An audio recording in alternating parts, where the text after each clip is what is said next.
तो दोस्तों, कैसे हैं आप? उम्मीद है अच्छे ही होंगे। दोस्तों, हमारे आज के चैप्टर का शीर्षक है रसखान के सवैये। दोस्तों, रसखान जी का जन्म 1548 के आसपास दिल्ली में हुआ था।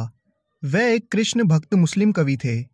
उनकी मृत्यु सन 1628 के लगभग मानी जाती है। उनका मूल नाम सैयद इब्राहिम था। कवि रसखान भक्ति काल की रीति मुक्त काव्य धारा के प्रमुख कवियों में से एक थे। इतिहास में रसखान को रस की खान भी कहा जाता है। इनके काव्य में भक्ति व श्रृंगार रस दोनों प्रधानता से मिलते हैं। उनके काव्य में श्री कृष्ण के प्रति जो भक्ति भावना अथवा प्रेम है वह अत्यंत दुर्लभ है। वह अपनी रचनाओं में कृष्ण को प्रेम करते हैं और निरंतर उनके रूप सौंदर्य, राधा कृष्ण प्रेम, गोपी कृष्ण प्रेम, उनकी बांसुरी, उनके कुंडल, उनके नेत्रों का वर्णन करने में मग्न रहते हैं। दोस्तों, रसखान द्वारा रचित सवैये में कृष्ण एवं उनकी लीला भूमि वृंदावन की प्रत्येक वस्तु के प्रति उनका लगाव प्रकट हुआ है। तो आइए दोस्तों, शुरू करते हैं अपने प्रथम सवैये से। प्रस्तुत पंक्तियों में कवि रसखान के श्री कृष्ण एवं उनके गांव गोकुल ब्रज के प्रति लगाव का वर्णन हुआ है। रसखान मानते हैं कि ब्रज के कण कण में श्री कृष्ण बसे हुए हैं।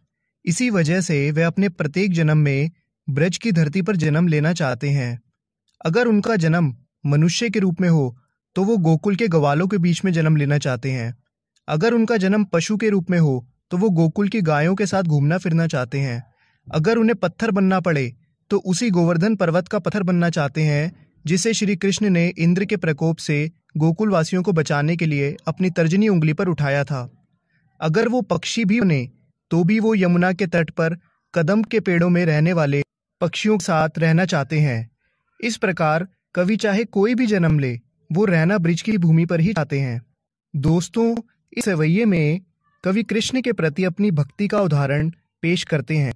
उनका कहना है कि ईश्वर उन्हें चाहे मनुष्य बनाए, पशु बनाए या फिर पत्थर, इससे उन्हें कोई फर्क नहीं पड़ता। वो सिर्फ कृष्ण का साथ चाहते हैं। इस तरह हम रसखान के सवैयों में कृष्ण के प्रति अपार प्रेम तथा भक्ति भाव को देख सकते हैं। आइए दोस्तों, अब हम अपने दूसरे सवैये की तरफ बढ़ते हैं, जिसका भावार्थ यह है। इन पंक्तियों में कवि रसखान का भगवान श्री कृष्ण एवं उनसे जुड़ी वस्तुओं के प्रति बड़ा गहरा लगाव देखने को मिलता है। वह कृष्ण की लाठी और कंबल के लिए तीनों लोकों का राजपाट तक छोड़ने के लिए तैयार हैं। अगर उन्हें नंद की गायों को चराने का मौका मिले तो इसके लिए वो 8 सिद्धियां एवं 9 निधियों के सुख को भी त्याग कर सकते हैं। जब से कवि ने ब्रज के वनों, बगीचों, तालाबों इत्यादि को देखा है, वह इनसे दूर नहीं रह पा रहे हैं। जब से कवि ने करिल की झाड़ियों और वनों को देखा है, वो इनके ऊपर करोड़ों सोने के महल भी न्यौछावर करने के लिए तैयार हैं।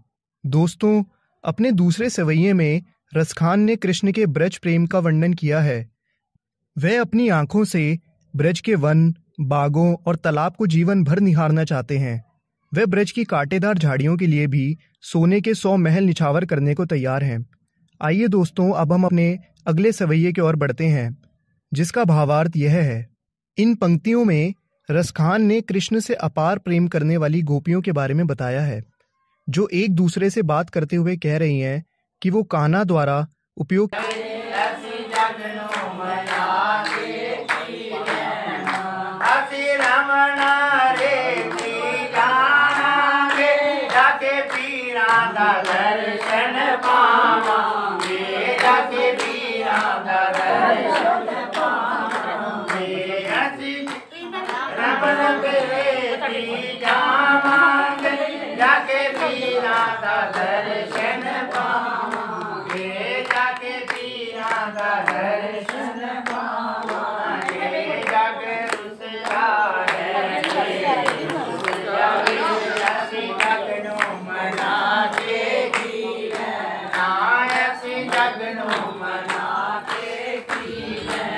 हो मेरा पीर प्यारा मन चावे ऐसी जगनो मना ऐसी जगनो मना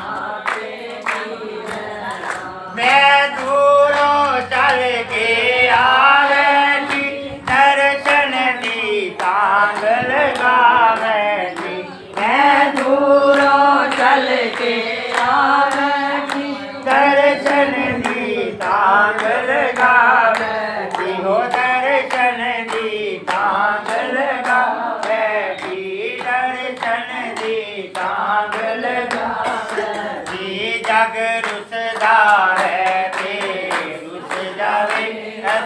जग नू मना के पी लेना, असी जग नू मना के पी लेना। हो मेरा पीर प्यारा मन जावे, असी जग नू मना के पी लेना, असी जग नू मना के पी लेना।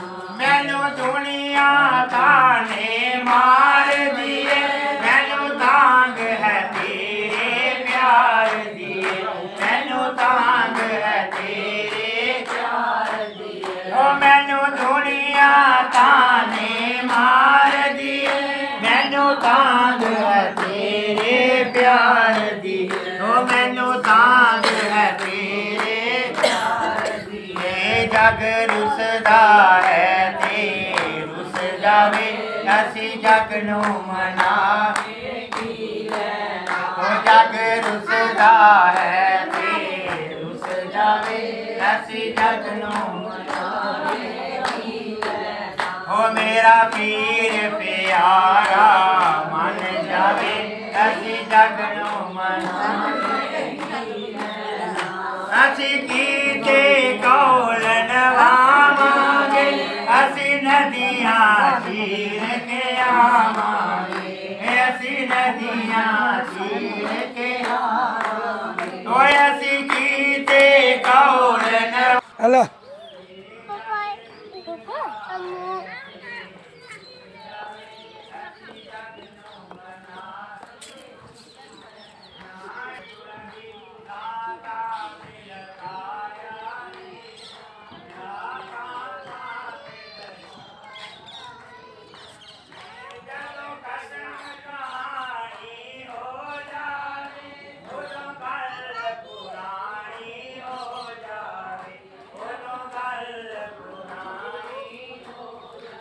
Yeah.